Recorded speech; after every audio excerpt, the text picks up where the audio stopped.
Just a quick look around the new version of BetJet Pro. This is version 2.8. Just a few cosmetic changes just to make life easier. Nothing really fundamental's changed. The first thing is the 24-hour menus. They're now not just the day according to Betfair UK. They are literally 24 hours from whatever time you open it or refresh it, wherever you are in the world. So the first race I see here is 12:25. If I scroll all the way to the bottom, that takes me to 12:05 tomorrow. So if I go and find where actual midnight is, just around here. So normally the last race we would have seen on this menu is this 23:54 in the US, but now it rolls over and you can see the next 24 hours in advance. And then if I go and refresh that in an hour's time, the bottom race will change to whatever it is at that point. Just refresh it by double clicking. Quite simple. So that's the first one.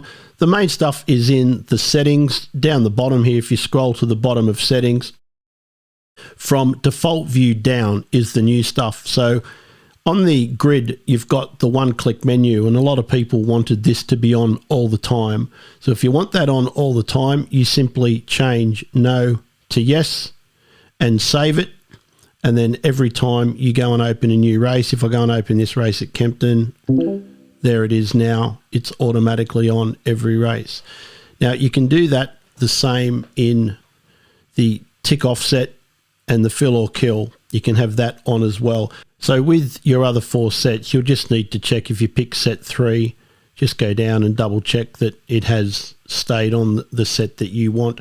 So tick offset on or off, fill or kill on or off. Now we've also added this last traded price or Betfair starting price on the menu list. Now some people wanted to know or have indicated what the starting price was of a selection. So if you go to the grid, when you look over here, this middle column, it will constantly change. This race is 5 hours away, so I'll go and get a fresher race up. We'll go to Greyhounds. So we'll go to this 12:36, and you can see on the grid that the last traded prices are changing. Now what will happen if you want to just click last traded price, and that will change to Betfair starting price. So what happens is when this race goes suspended, it will display the last traded price, or the Betfair starting price, sorry. Now that's obviously no good for greyhounds. They don't go in running. But if you were to go to a horse race and you look at the 12:35 race that's going to start in a minute and a half, you can see last traded price is flickering there, but this race is going to go in play. And what people wanted was, they wanted to know if they had the last traded price or the Betfair starting price there. The benefit of Betfair starting price is that will just stay as a number when this race goes in play. So let's look at this 3-horse set to go, trading at 7 now. Let's just say the Betfair starting price was 7. People want to be able to have a look. If this horse went to 10, 12, 15, they want to remember what price did this horse start at, and they can look over here and go, set to go started at 7, so it has drifted. If it's trading at 4, they might forget what price it actually started at. So it's just there if you want to have a look. So you can just toggle that, and whatever one you pick, it will stay. One other thing to notice on the ladder is you'll notice the price font is now a lot bigger. Some people wanted bigger prices, make it easier to see. I think it was 9-point, and some of the other software used 10-point. We've gone to 12. So it's nice and clear now on the ladder exactly what price you're clicking at. So that's a lot easier to see. And we can also look finally at the stop entry tool in settings. The stop entry tool did have 2 settings. You could place a lay bet or a back bet. There's now 4.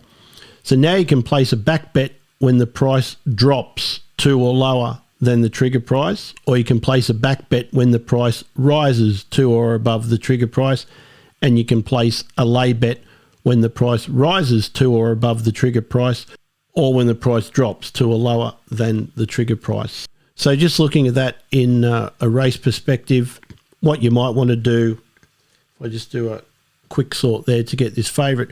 What you could do is now you could set the stop entry.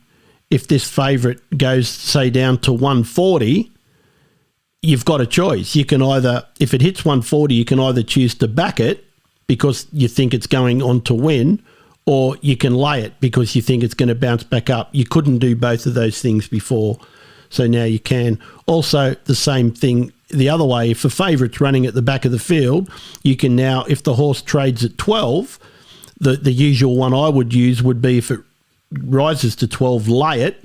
You can also now choose, if you wanted to back it at 12. So you've got the extra additions there on the stop entry. So that's pretty well it. That's all we've done, but there's some pretty convenient additions in there. So hope you enjoy it. Any questions, just get in touch. And if there's anything that you'd like to see in BetJet Pro in the future, just let me know.